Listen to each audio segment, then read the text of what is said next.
It's another Saturday, Tim. Yes, it is. And today we're going to talk about early retirement. Where did we get the money, Norm? Now that is a darn good question. Where the hell did we find that money? And lots of people are asking us that too. And if you're new to our channel, we would really appreciate it if you could subscribe and give us a thumbs up. It does really help our channel to grow. It's Norm's t-shirt of the day. Oh, you've got the Doors on today, Norm. Great band. I'm running out of t-shirts, so they'll start getting recycled soon. You're getting quite the fan club, all looking at your great collection of t-shirts. So basically we get asked the question, how were we able to retire at 55 and where did we get the money to do that? So here's the Coles Notes version. We arrived in Canada in 1992 with a very small amount of money because of a housing crash that happened in the late 80s in the UK. And believe it or not, house prices can go down in value as well as up. Yeah, and in actual fact, that's happened to us a couple of times, hasn't it, Norm? It's happened once in the UK and once in Canada since we've lived here. Where we actually lost. So even though there's a housing boom at the moment, right, houses can go down just as much as going So we up. were committed to buy a house in Canada. We'd owned a house in England, and that was the way forward for us. So we saw our house as being a safe place to raise a family, but also it was going to fund our retirement because we did not have company pensions. So even though we just had a small amount of money when we came, we bought a modest house, didn't we, Norm? The first house in Canada was a really nice but modest house. And at the same time we bought this house, we then rented for a year while it was being built. Mm-hmm. So that was quite exciting to see it being built, wasn't it? It was.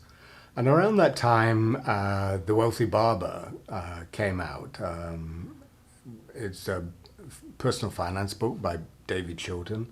And I don't know how we got a copy of it, but... I don't either, I can't remember, but we did, didn't we? And we read it cover to cover, both of us did. And it really spoke to us. It was a simple message, but it was very powerful, especially as we didn't have any money.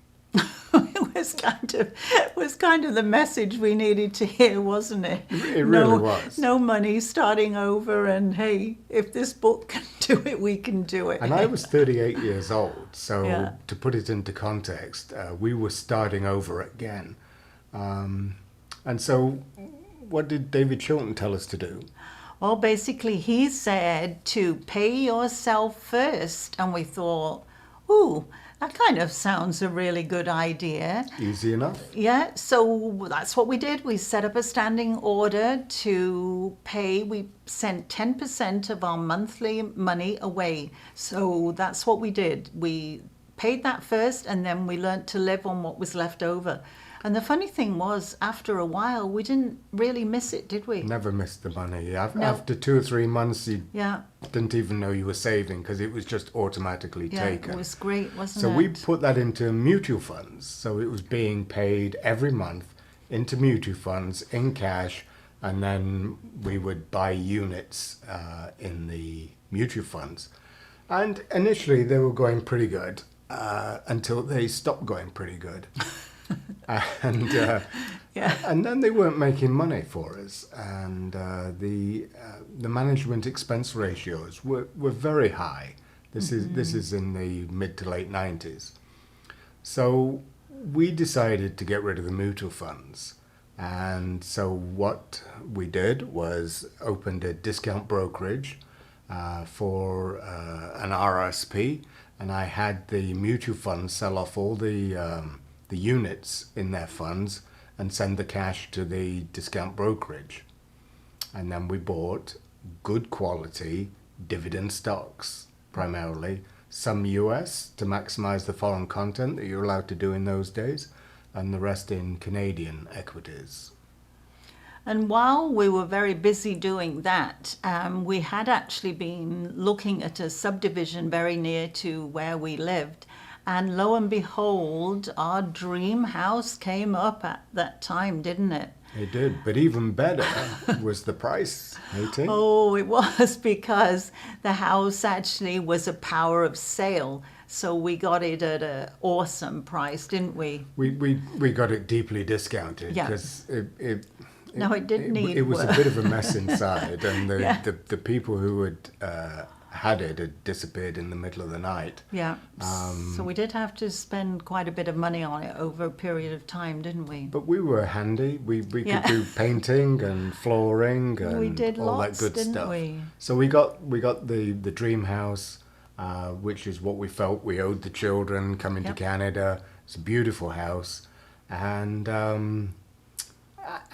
we knew that that would eventually be sold to fund our retirement.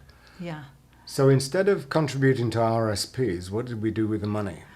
We put it in the house. So basically, then we were making bi-weekly mortgage payments, increasing payments as much as we could every year. Yeah. Each year we were allowed to put an extra 10% in at the end of the year, I think. So we decided all our money was going to go in. We're going to keep increasing the payments till we got the house paid off as soon as we could. That So was every what our year we goal were was. allowed to increase Yeah. the mortgage payment by 10%, and then eventually it went to 15%. And we kept just increasing that every year. We never had any capital to be able to repay it, but No. we had good cash flow. Yeah, because we were kind of living paycheck to paycheck, didn't we? We had good jobs, but We did Yeah, middle income jobs, Yeah, but but- we were funding university. yeah, to put both our children through. And we were trying to increase we'd take those RSP payments, put them into the mortgage to get rid of the mortgage. So yeah, we didn't have chance for foreign vacations. No. The only things we were doing were driving down to Myrtle Beach in March. But we had some awesome trips, didn't we, of those? Driving down We with the did. kids, taking 2 days to get there. It was fantastic. It was fun. It But was. that's where the vacations came from, wasn't it? So then, as I said, I was 38. By the time I got to 55, I'd had enough of working, and we'd been able to reinstate our wealth from what we had in the UK, plus more, Yeah. just by buying that house at the right price. The price increased substantially. Yeah, it did, didn't it? And so basically we had the cash in the house, so we sold it and moved to a cheaper town and invested the money, maxed out the TFSAs, and And at the same time, we paid all our debts off, didn't we, too? did. Which was because great. having had the house over the years, Yeah. it does need constant maintenance, and we replaced a lot of things in that. Yeah. They all went onto lines of credit.